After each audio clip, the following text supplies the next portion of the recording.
Hello everyone, so welcome back to my YouTube channel science की पाठशाला with प्रिया।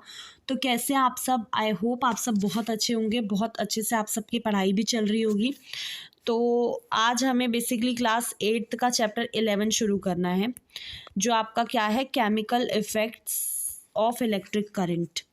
ठीक है, तो आप सभी को बहुत बहुत शुक्रिया जिन्होंने इस चैनल को सब्सक्राइब किया, और अगर आप न्यू हैं तो प्लीज़ हमारे चैनल को सब्सक्राइब कीजिए। और आइए बिना किसी देरी के हम शुरू करते हैं आज का टॉपिक, जो कि आपका क्या है, इलेक्ट्रिक करंट के बारे में आपको पढ़ना है बेसिकली, लेकिन उसके केमिकल इफ़ेक्ट्स देखने हैं। ठीक है, तो आइए देखते हैं हम किस बारे में आज बात करेंगे। Your elders might have cautioned you about against touching an electric appliance with a wet hand. अब आपने सुना होगा, आपके जैसे ही आप हाथ गीले रहते हैं आपके, फिर आपकी मम्मी पापा आपको मना करते हैं कि अरे कोई स्विच मत दबा देना, कोई प्लग मत, कुछ छू मत देना गीले हाथ से। आपको मना किया जाता है कि आपको इलेक्ट्रिक अप्लायंस को अपने गीले हाथों से नहीं छूना है। बट डू यू नो, लेकिन क्या आपको ये पता है कि क्यों ये डेंजरस होता है, क्यों ये चीज़ बहुत ज़्यादा खतरनाक होती है किसी भी इलेक्ट्रिकल अप्लायंस को अपने गीले गीले हाथों से छूने पर? आपने कभी अगर वो किया होगा, बहुत से लोग होते हैं, मुझे तो कितनी बार झटके लग जाते हैं, मतलब अगर आप गीले हाथ से कोई स्विच चला दें, वो कर दें, तो उसमें से करंट आता है ना।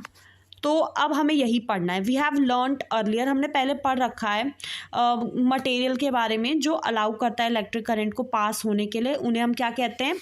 गुड कंडक्टर ऑफ इलेक्ट्रिसिटी बोलते हैं। ये चीज़ आप लोग को पता होगी, आई होप सो, कि बेसिकली जो मटेरियल जो अलाउ करेगा इलेक्ट्रिक करंट को पास होने के लिए, उसमें से वो क्या कहलाएगा? Good conductor. ठीक है, और जो नहीं, और उसी तरफ जो नहीं अलाउ करेगा उसे हम क्या बोलेंगे? Poor conductor of electricity. ये आपने पढ़ रखा है पहले भी। ठीक है, अब क्लास 6 में हमने एक टेस्टर बनाया था टेस्ट करने के लिए। ठीक है, आपको शायद ये याद होगा। आप ये फ़ोटो आप अगर देखेंगे इसमें 11.1 में एक बार पहले फ़ोटो देखिए, हमने ऐसा कुछ सर्किट बनाया था, है ना। तो अब देखो, वी फाउंड दैट कि जो मेटल्स हैं, जैसे कि आपके कॉपर हो गया, एल्यूमिनियम हो गया, ये क्या करते हैं? इलेक्ट्रिसिटी को कंडक्ट करते हैं। तो आपको ये पॉइंट याद रखना है कि कॉपर और एल्यूमिनियम, कोई आपसे पूछ सकता है ना, तो आपको याद रखना है कि कॉपर और एल्यूमिनियम जो है वो इलेक्ट्रिसिटी कंडक्ट करते हैं। और वहीं पे कुछ मटेरियल हो गए, जैसे रबड़ हो गया, प्लास्टिक हो गया, वुड हो गया, ये सब क्या करते हैं? ये सब इलेक्ट्रिसिटी को कंडक्ट नहीं करते हैं। ठीक है, however so far we have use our tester to test material जो कि आपके सॉलिड स्टेट में है। लेकिन लिक्विड का क्या लिक्विड इलेक्ट्रिसिटी को कंडक्ट करता है? चलो इसके बारे में हम बात करते हैं। अब जो पहेली और बूझो हैं वो ये जानना चाहते हैं, वांट टू रिमाइंड यू, आपको याद दिलाना चाहते हैं that one should not experiment with the electrical appliances from mains और जनरेटर और एन इन्वेटर। ठीक है, आपको इन सब चीज़ों का यूज़ करके कोई भी एक्सपेरिमेंट नहीं करना है। आप सिंपली इलेक्ट्रिक सेल्स लेंगे उन एक्टिविटी के लिए जो आपको सजेस्ट किए जा रहे हैं।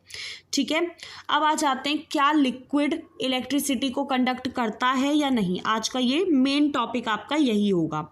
ठीक है, अगर आपको टेस्ट करना है कि लिक्विड जो है वो इलेक्ट्रिक करंट को पास होने देता है या नहीं देता, तो हम आज सेम टेस्टर का यूज़ करेंगे। ठीक है, अब आप इनका सर्किट अगर ध्यान से देखो तो इन्होंने क्या किया है, आपको ऐसे ही समझा देते हैं। ठीक है, इन्होंने बेसिकली एक सर्किट बनाया जो हमने बहुत बार देखा है इसको कैसे बनाना है, लेकिन इस बार इन्होंने क्या किया, जो आपके घर में प्लास होता है, प्लास नहीं, पेचकस, हाँ पेचकस होता है जो, उसका यूज़ करके बनाया है इन्होंने।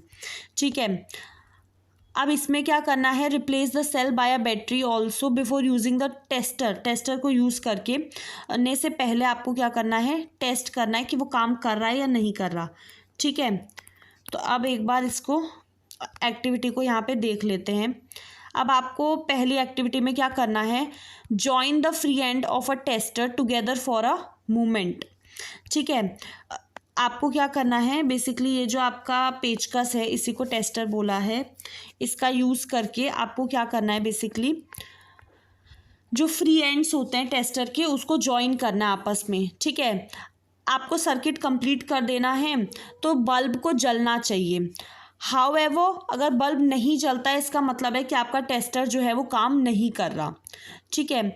या आप कोई पॉसिबल रीज़न सोच सकते हैं कि आप कोई कनेक्शन लूज होगा, बल्ब फ्यूज़ हो सकता है, ठीक है। तो आप अपने कनेक्शन को चेक कीजिए, if they are then replace the bulb, दूसरे बल्ब से रिप्लेस कीजिए और फिर चेक कीजिए कि आपका टेस्टर जल रहा है कि नहीं। अगर वो स्टिल नहीं काम कर रहा तो आपको क्या करना है, उसको फ्रेश सेल्स के साथ आपको करना है। Now our tester is working, ठीक है। अब हमारा टेस्टर काम कर रहा है। अब आपको यूज़ करने हैं अलग अलग लिक्विड, ठीक है। आपने इसमें देख लिया, ऊपर अगर आप देखेंगे ना तो ये आपका टेस्टर है और ये देखो यहाँ पे ये टेस्टर का यूज़ करके आप देखो, इन दोनों में ध्यान से एक बार देखना कि ये आपका लगाया हुआ है प्लस बहुत से वो होते हैं ना, यहाँ पे यहाँ पे लाइट जलती है टेस्टर के अंदर अगर इलेक्ट्रिक करंट पास हो रहा होता है, बहुत से ऐसे भी आते हैं। तो आपको क्या करना है, इस पेचकस का यूज़ करके, ठीक है, आपने दोनों एंड को कनेक्ट कर दिया, ठीक है, और बैटरी लगा दी और फिर इसको छोटे से बल्ब से कनेक्ट कर दिया। अब इस वाले में अगर देखोगे तो बल्ब जलने लगा है, इसका क्या मतलब है, प्रॉपर सर्किट बन चुका है और प्रॉपर वो काम कर रहा है, ठीक है। आपका टेस्टर सही है, ये गुड कंडक्टर है। दूसरे वाले में अगर देखेंगे तो इसमें नहीं जल रहा बल्ब, या तो कमी कहाँ होगी, या तो बल्ब फ्यूज़ होगा, या तो बैटरी आपको बदलनी पड़ेगी, या तो फिर इस टेस्टर में कुछ खराबी होगी, ठीक है। लेकिन आप अगर एक चीज़ ध्यान से देखें ना तो इन्होंने पता है तार कहाँ पे जोड़ा है, इन्होंने इस लोहे वाली साइड को छोड़ के यहाँ पे तार जोड़ा है, तो कैसे जलेगा फिर, तो ये आपका पुअर कंडक्टर बन गया है, ठीक है। आई होप आप समझ रहे होंगे बात को, ठीक है। तो अब आ जाते हैं एक्टिविटी 11.2 पे, ठीक है। इसमें आपको क्या करना है, कुछ छोटे छोटे प्लास्टिक या फिर रबड़ कैप को इकट्ठा करना है, जो डिस्कार्डेड बॉटल्स होती हैं ना, मतलब जिनको ऐसी बेकार होती हैं, जो यूज़लेस होती हैं उनका, और उनको साफ़ करना है, ठीक है। पोर 1 टीस्पून ऑफ लेमन जूस, ठीक है। आपको एक कैप में क्या करना है, विनेगर का या फिर लेमन जूस लेना है, ठीक है। Bring your tester over this cap, और इस कैप के पास अपने उस टेस्टर को लेके आना है, ठीक है। Let the ends of the tester dip into the lemon juice के अंदर उसको डिप कीजिए, या फिर जो आपने विनेगर लिया उसको डिप कीजिए। आपको यहाँ पे दिखाया होगा 11.2 में, ठीक है। हाँ, इसमें ये 11.2 में इन्होंने यही कर रखा है, ठीक है। आपने डिप करना है उसमें।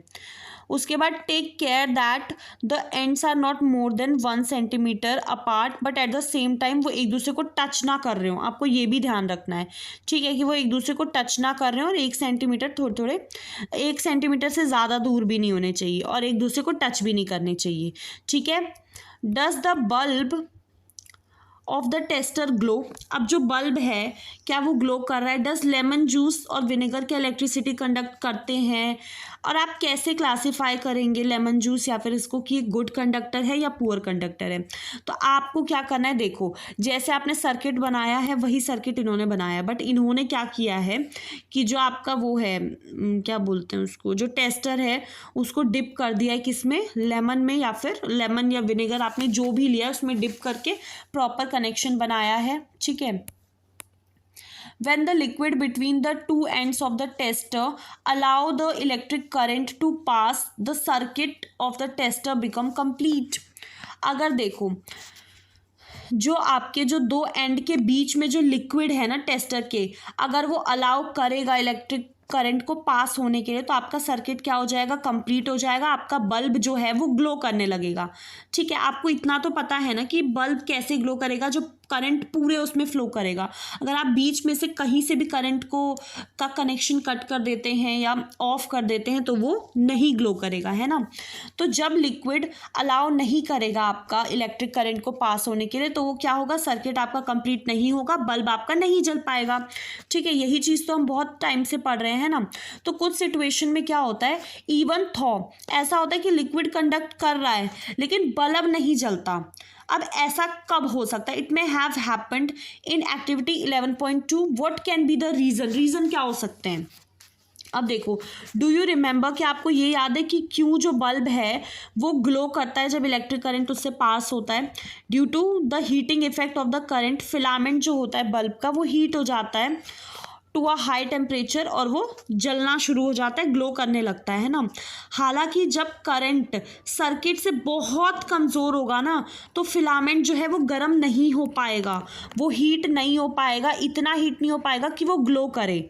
ठीक है, आई होप आप बात को समझ रहे होंगे कि बेसिकली हमने क्या देखा कि कुछ सिचुएशन में ऐसा होता है कि जो लिक्विड है वो कंडक्ट तो कर रहा है, ठीक है, लेकिन वो इतना धीरे है, इतना वीक है, इतना कमज़ोर है कि उससे आपका बल्ब नहीं जल पा रहा है, उतनी हीट नहीं जनरेट हो पा रही है कि वो बल्ब जल पाए।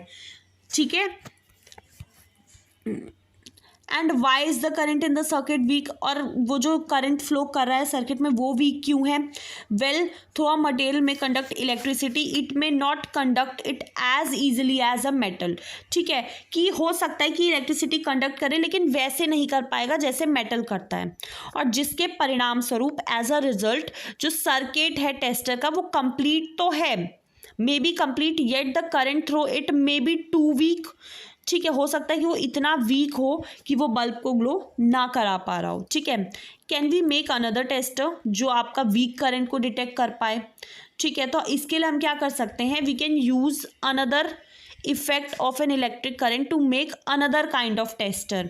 ठीक है, आपको याद है कि डू यू रिकॉल दैट कि जो इलेक्ट्रिक करंट है वो मैग्नेटिक इफेक्ट प्रोड्यूस करता है, हमने ये चीज़ पढ़ी है।